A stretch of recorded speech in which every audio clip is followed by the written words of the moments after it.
5 signs an elderly person may be in their final year. Don't miss these. Have you ever looked at someone you care about and felt like something was different, but you couldn't quite put your finger on it? Maybe it's a parent, a spouse, or even a friend you've known for decades. They smile like they always have. They talk like usual. But somehow, deep down, you feel a quiet shift. Like their light is dimming just a little. If that's ever crossed your mind, you're not alone. Aging brings many changes, and not all of them are obvious. Some come quietly, without warning bells or flashing signs. But as we grow older, especially after 70, certain subtle changes in behavior, energy, or appearance can actually be signs that someone is approaching their final year. It's not about being afraid or expecting the worst. It's about being present, being aware, and knowing when to offer more care, more comfort, and more love. That's why today, we're going to talk about something that's often left unsaid, but deeply important. Those gentle signs that the end might be closer than we think. Not to scare you, but to prepare you. To help you recognize when someone you love might need a little extra support, or when it's time to simply hold their hand a little tighter. Let's begin with something that often gets brushed off. A sudden loss of interest in life. Maybe someone who used to enjoy gardening every morning now lets the plants wilt. Or a person who once loved talking on the phone doesn't pick it up anymore. You might hear things like, "I'm just tired," or "I don't feel like it today." And sure, we all have off days, but when those days stretch into weeks and the spark that once lit up their face seems to fade, it's worth paying attention. This emotional withdrawal isn't always sadness in the way we expect it. It can be a gentle slipping away.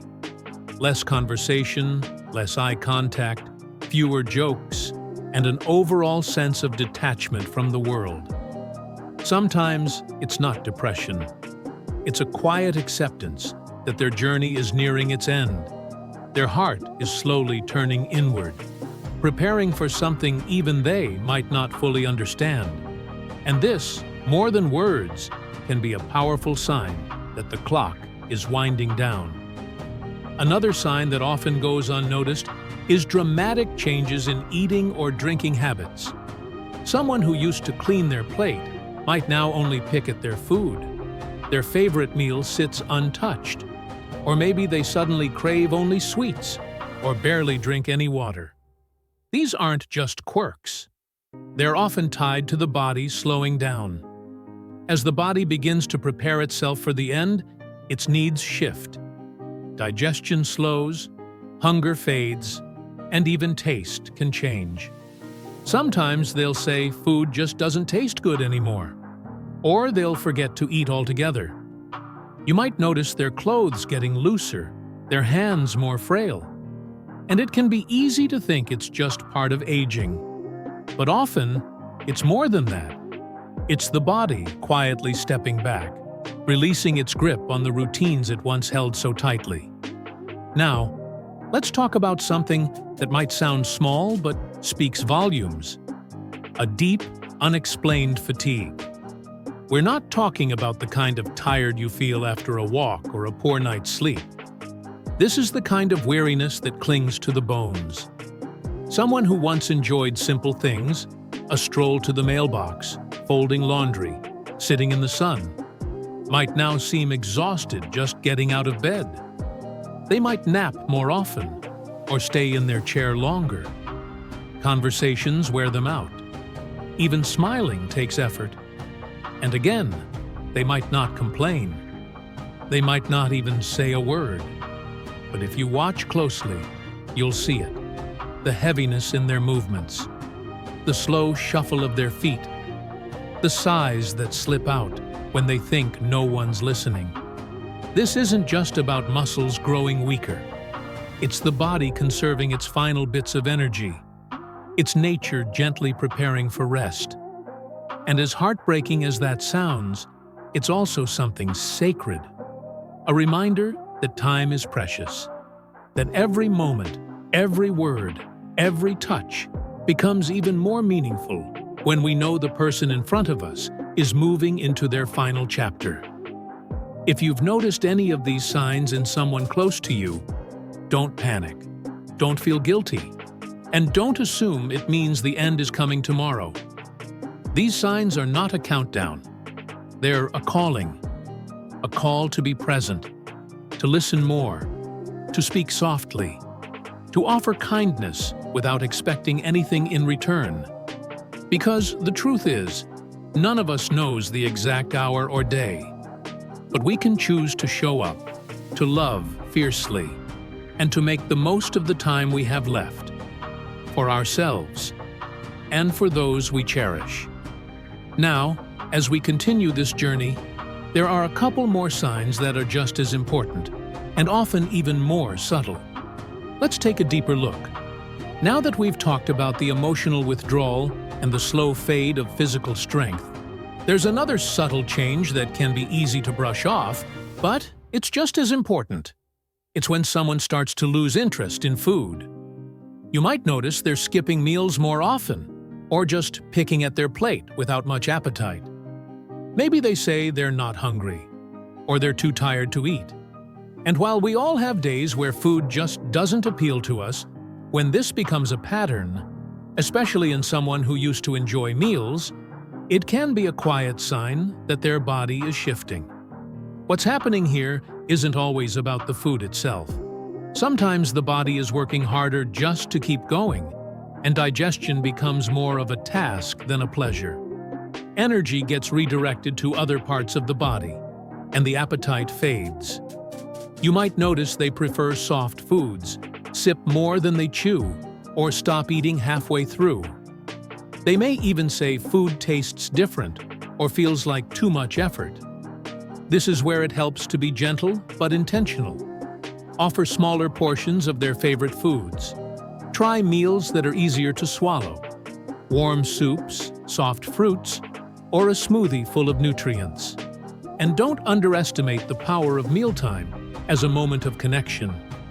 Sitting with them, eating together, even sharing a few laughs, it can do more than any vitamin ever could. Sometimes it's not just about the food, it's about not feeling alone at the table. And then there's something that's less visible, but incredibly powerful. A sense of disconnection from the world around them. It might start with small things, missing phone calls, not checking the mail, turning down visits or phone chats they used to enjoy. Maybe they stop asking questions about what's going on in the family, or don't seem to follow conversations as closely as they used to. This kind of quiet withdrawal isn't always easy to spot at first, because it doesn't happen all at once. What's really going on here is a kind of internal turning inward. When a person begins to sense that their time may be drawing near, whether they know it consciously or not, they may begin to let go of the outside world little by little. This isn't always a sign of sadness or depression, though it can be. More often, it's a shift in where they're focusing their energy. Instead of reaching out, they're looking within. You may find that they prefer silence over conversation, or that they seem deep in thought more often. They might talk about dreams, memories from long ago, or even start speaking about people who've passed away as if they're nearby. And in those moments, the best thing you can do isn't to pull them back into everyday chatter, but to join them where they are. Listen. Be present. Sit with them in that quiet space without needing to fill it. Sometimes, just holding their hand or offering a smile says more than words ever could. And now, there's one final change that often comes gently, almost like a whisper. A different kind of tiredness. Not the usual kind that comes after a busy day or a restless night. This one feels deeper. You may notice them sleeping more during the day, resting longer at night, or simply saying, "I'm just tired." And it's not the kind of tired that a nap or a cup of coffee can fix. This is the body's way of conserving its strength, of slowing down for what's ahead. It's as if the person is quietly preparing for something they may not be able to put into words. You might find them lying still for longer periods, or not wanting to get up and move around. Even talking might take more effort. And while it can be hard to see someone you love like this, it's also a chance to offer them peace. Create a calm, restful environment. Keep the lights soft, the space quiet, the air filled with comfort. Let them know you're there, not rushing, not pushing, just being beside them. That presence, your presence, becomes more powerful than anything you could say.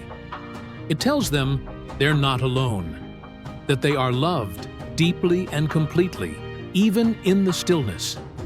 And through all of this, whether it's the appetite fading, the world growing quieter, or the body slowing down, it's important to remember something essential. None of this means the person has given up. It means they are walking through a very natural, sacred part of life's journey. And your care, your attention, your love, it matters more than you might ever realize. These signs, subtle as they are, aren't meant to scare us. They're meant to remind us to be present, to cherish the time we have, and to offer comfort, not just cures. Because sometimes, the greatest gift we can give someone in their final chapter isn't to try and change it, but to simply be there for every page. Let's take a moment to breathe, to reflect, and to remember. This kind of awareness doesn't come from fear, but from love. A deep love that wants to understand, to prepare, and to honor the life that's been lived. So here we are, at the edge of understanding something most of us try to avoid. But now we're seeing it clearly, gently, honestly. The signs that a loved one might not have much time left aren't always dramatic. Often, they come in soft, quiet ways. They whisper rather than shout. But when we know what to look for, we're given a chance to meet that moment with grace, not fear. One of the most tender signs, and maybe the most moving, is when a person begins to talk differently. Their words may come slowly, but they carry weight. You might hear them speak about going home, or seeing mom again, or feeling like they've had enough. These aren't just figures of speech. Many times, they're expressing an intuitive sense that they're nearing the end of their journey. They may even begin to speak in ways that sound poetic or dreamlike, as if they're already stepping into something beyond what we can see. Some people talk about light or warmth. Some mention music, or say they've seen a long-gone friend or loved one. These moments can feel surreal, but they're deeply sacred. If you're there when these words are spoken, don't dismiss them. Don't try to rationalize them away. Just listen. There's a beauty in the mystery, in the language of the soul, as it starts to cross the threshold. Your calm, loving presence during this time becomes a vessel for peace. And perhaps one of the most profound signs that someone is nearing their final days is this: they begin to let go. Letting go doesn't mean they stop loving. It doesn't mean they don't care. It means their spirit is preparing to release what it no longer needs to carry. You might see it in the way they finally set aside worries that used to weigh on them, in the way they stop reaching for control and instead just rest in the moment. They may ask for forgiveness or offer it. They might want to speak one last truth or simply hold your hand in silence. There is nothing more vulnerable, more courageous than that moment of surrender. And yes, letting go is hard, not just for them, but for us, for the ones who stay. But here's something powerful to hold on to. Being there for someone as they let go is a sacred act. It's not about having the right words. It's about being a witness, a soft place for them to land, a steady breath in the quiet room. It's in these final stages that the focus shifts entirely from curing to comforting. Medical terms like palliative care and hospice enter the conversation, not to signal defeat, but to honor the person's comfort, dignity, and peace. These services aren't about giving up. They're about giving more. More love, more relief, more presence. A chance to surround someone with care in their most vulnerable moments. And maybe now, you're remembering someone. Maybe you've seen these signs before and didn't quite understand what they meant at the time. Or maybe you're seeing them right now in someone you love. It's okay to feel emotional, to feel overwhelmed. This is deep, human territory. But here's the truth. When we know what these signs mean, when we recognize them with clarity and compassion, we become better companions for the people we love. We're able to say, "I see you. I'm here. You're not alone." And those words, spoken or simply felt, become a bridge between the known and the unknown. A way of saying goodbye without fear. And for you, the caregiver, the friend, the daughter, the son, the partner, please don't forget to care for yourself too. These moments are sacred, yes, but they are also draining. Give yourself grace. Lean on others. Talk, cry, rest. You are doing something holy by being there, by loving someone all the way to the edge of life. That is no small thing. That is everything. When we talk about signs that someone may not have much time left, what we're really talking about is love in action. We're talking about how to walk alongside someone with open eyes and an open heart. We're talking about listening, noticing, staying close even when it's hard. We're talking about making peace with the fact that every life has an end and that there is deep beauty in honoring it well. So the next time you see someone sleeping a little more, eating a little less, talking a little softer, the next time they reach for your hand or whisper a name from long ago, you'll know. You'll know this isn't just a moment of weakness. It's a moment of truth, a moment of transition, a moment that calls for love, not fear. And in that love, there is light, even in the goodbye. Thank you for staying with me through this conversation. I hope it brought you clarity, maybe comfort, maybe courage. If you know someone who needs to hear this, share it. Let them know they're not alone. We're all walking each other home, step by step, heart to heart. Until next time, take care of your spirit and take care of one another.